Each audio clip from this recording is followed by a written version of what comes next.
چاوخشاندنێک بەسەر ڕەوتی شەڕ و زیانە مرۆییەکانی لە دەیەمین ڕۆژدا.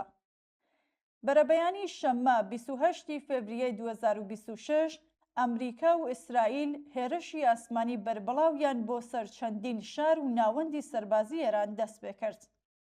ئێستا لە دەیەمین ڕۆژی ئەم شەڕ و تێکەڵچوونانەدا وێنەیەکی ڕوونتر لە پێگەی 3 ئەکتەری سەرەکی ئەم شەڕە بەدەساتوە. ئەمریکا و ئیسرائیل وەک دەستپێشخەرانی هێرشەکە، کۆماری ئیسلامی ئێران وەک لایەنی بەرامبەر و خەڵکی بێدفاع لە ئێران، ناوچەکە و ئەمریکا کە بێ ئەوەی هیچ ڕۆڵێکیان لە دەستپێکردنی ئەم شەڕەدا هەبێت قورسترین باجی دەدەن. دۆناڵد ترامپ لە پەیامێکی ڤیدیۆیدا ئەم ئۆپراسیۆنەی بە گەورە و بەردەوام ناوبرد و داوای لە خەڵکی ئێران کرد کۆنترۆڵی دەوڵەت بەدەستەوە بگرن. بەنیامین نێتانیاهوش ئامانجی جەنگەکەی بە نەهێشتنی هەڕەشەی بوونیەتی ڕژیمی ئێران ڕاگەیاند. لە ئاستی فەرمیدا 3 ئامانجی سەرەکی بۆ ئەم شەڕە خراونەتە ڕوو: لە ناوبردن یان لاوازکردنی بەرنامەی ئەتۆمی ئێران، کۆنترۆڵی بەرنامەی موشەکی و بڕینی پاڵپشتیەکانی کۆماری ئیسلامی بۆ هێزە بە وەکالەتەکان لە ناوچەکەدا. بەڵام لە نێوان ئامانجە ڕاگەیەندراوەکان و واقعی شەڕەکەدا مەودایەکی جددی بوونی هەیە. شەڕ تەنانەت ئەگەر بە پێشکەوتووترین تەکنەلۆژیا و ورترین سیستمەکانی نیشانەشکێنیش ئەنجام بدرێت، هەرگیز تەنیا لە چوارچێوەی سەربازیدا نامێنێتەوە. بەتایبەت لە وڵاتێکی وەک ئێران کە زۆرێک لە ناوەندە سەربازیەکان، بارەگاکانی بەسیج و هێزە ئەمنیەکان لە ناو جەرگەی شارەکان و لە تەنیش ناوچەکانی نیشەجێبووندان، هەر هێرشێک بۆ سەر ئامانجێکی سەربازی لە کردەوەدا دەبێتە هەڕەشێکی ڕاستەوخۆ بۆ سەرگیانی خەڵکی بێدەفاع. ماڵی خەڵکیش لەگەڵ ڕووخانی ئەم ناوەندانەدا وێران دەبن و ئەو بنەماڵانەی هیچ پشکێکیان لە سیاسەتەکانی حکوومەتدا نیە لە ژێر دار و پەردوودا دەمێننەوە.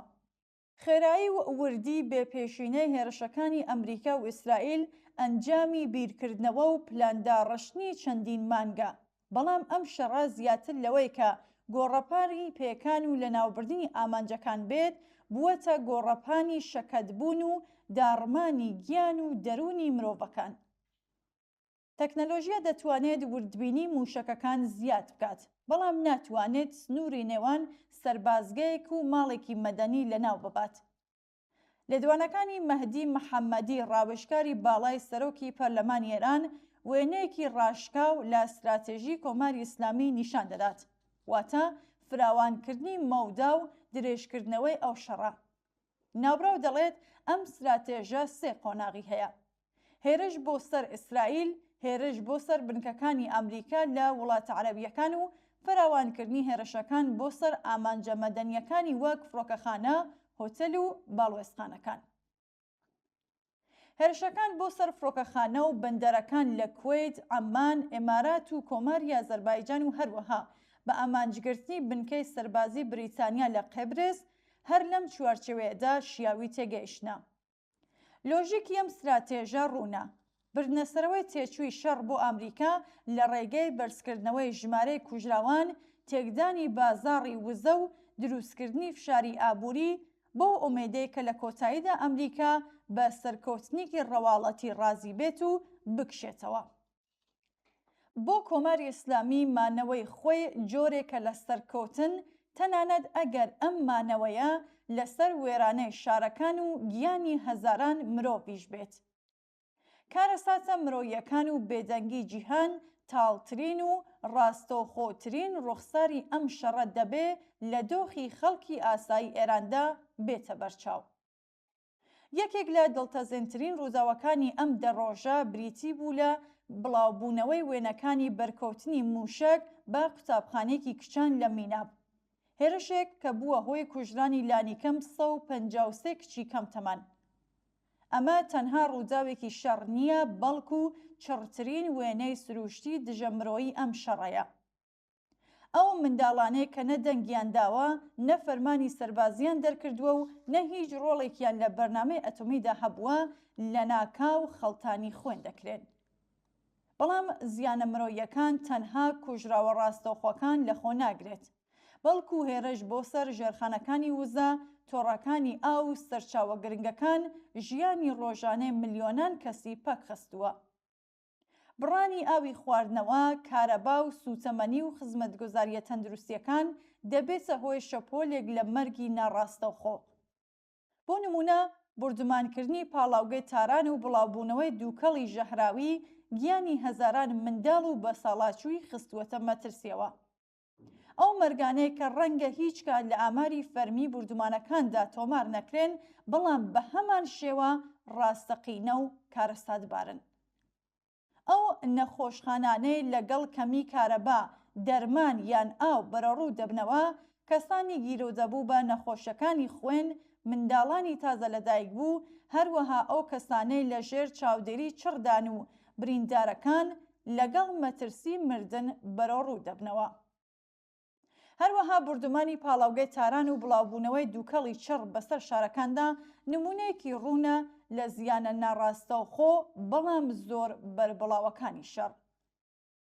ئەم پیسبوونە قورسە ژیانی هەزاران منداڵ و بەساڵاچوو ئەوانەی نەخۆشی هەناسەدان یان نەخۆشی دڵیان هەیە خستووەتە مەترسیەکی گەورەوە.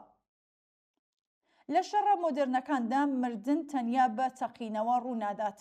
هەندێک جار بە ژەهراوی بوونی هەوا، بە پیسبوونی ئاو، بەهۆی داڕمانی خزمەتگوزاری شارەکان و بەهۆی دڵەڕاوکێ بەردەوام و زیانبارەوە ڕوودەدات کە دەرونی کۆمەڵگا لە ناخەوە تێک دەشکێنێت. خەڵکی یاسایی ئیسرائیلیش لە زیانەکانی ئەو شەڕە بێنەسیب نەبوون. ئەگەرچی ئێران بەهۆی لاوازی و کەموکۆڕی نیزامی و فشاری هێرشەکانەوە هێزێکی کەمتری هەیە بۆ بەرپشدانەوەی هێرشەکان، بەڵام هەر ئەو موشەکانەی شارەکان دەکەنە ئامانج بەسە بۆ دروستکردنی ترس و دڵەڕاوکێ و نائەمنی لای هاوڵاتیان یاسایی. ژیانی ڕۆژانە لە ژێر دەنگی ئاژیر و لە ناو پەناگا و هۆشداری و چاوەڕوانی هێرش جۆرێکە لە زیانی مرۆیی کە لە زیانە ڕاستەوخۆکان کەمتر نییە. منداڵان و بەسەڵاچوان و ئەو خێزانانەی کە ڕۆژانە لەگەڵ دڵەڕاوکەی هێرش و بردوماندا دەژین لە زۆمرەی نمونەی تاوانەکانی شەڕن. لە وڵاتەکانی ناوچەکە هێرش بۆ سەر فڕۆکەخانەکان، بەندەرەکان و ناوەندە مەدەنیەکان ڕاستەوخۆ خەڵکی یاسایی خستووەتە مەترسیەوە. ئەو کرێکارانەی کە لە بەندەرەکاندا کار دەکەن، گەشتیارانی فڕۆکەخانەکان، کارمەندانی هۆتێلەکان و دانیشتوانی ئەو شارانەی کە ئامانجی هێرشەکانن، هەموویان چوونەتە ناو شەڕێکەوە کە نە هەڵیان بژاردووە و نە دەسەڵاتی وەستاندنیشیان هەیە. لە ئەمریکاش ئەم شەڕە دوور لە چاوەڕوانی نییە. داخستنی گەروی هۆرمۆز لەلایەن ئێرانەوە بازاڕەکانی نەوت و گازی جیهانی پەخستووە و فشارێکی یابووری بەرچاوی خستووەتە سەر بازاڕە جیهانیەکان و هاوپەیمانە ناوچەیەکانی ئەمریکا. دەرەنجامی ڕاستەوخۆی بۆ خەڵکی ئەمریکا بریتیە لە بەرزبوونەوەی نرخی وزە و بەرزبوونەوەی هەڵاوسان. بنەماڵە کرێکاری و کەمداهاتەکانی ئەمریکا کە هیچ ڕۆڵێکیان لە داڕەشتنی سیاسەتەکانی شەڕی ترامپدا نەبووە، ئێستا باجەکەی دەدەن. لە کۆتایی دەیەمین ڕۆژی شەڕدا ئەمریکا و ئیسرائیل باڵادەستی سەربازیان بەدەستێنەوە، بەڵام بەرگەی تێشوێکی درێژخایەن ناگرن. کۆماری ئیسلامی سەرەڕای گورزی قورس هێشتا گرە و لەسەر استراتێژیەکی درێژخایەن دەکات و خەڵکی یاسایی تاکە قوربانین کە هیچ کەس حسابی بۆ نەکردوون. ئەگەر لایەنەکانی شەڕ هەر یەکەیان بە پێ لێکدانەوەی خۆیان باز لە سەرکەوتن دەکەن، دەبێت بپرسین سەرکەوتن بۆ کێ و بەسەر وێرانبوونی ژیانی کێدا؟ لە کۆتاییدا هیچ پێناسەیەک بۆ سەرکەوتن ناتوانێت مەرگی منداڵان و وێرانبوونی ماڵەکان و پیسبوونی هەوا و داڕمانی خزمەتگوزاریە گرنگەکان و بڵاوبوونەوەی ترس و هەژاری پاساو بکات. ئەم شەڕە بەکردەوە جگە لە پەرەستاندنی ئازارەکانی مرۆڤ هیچی تر نییە.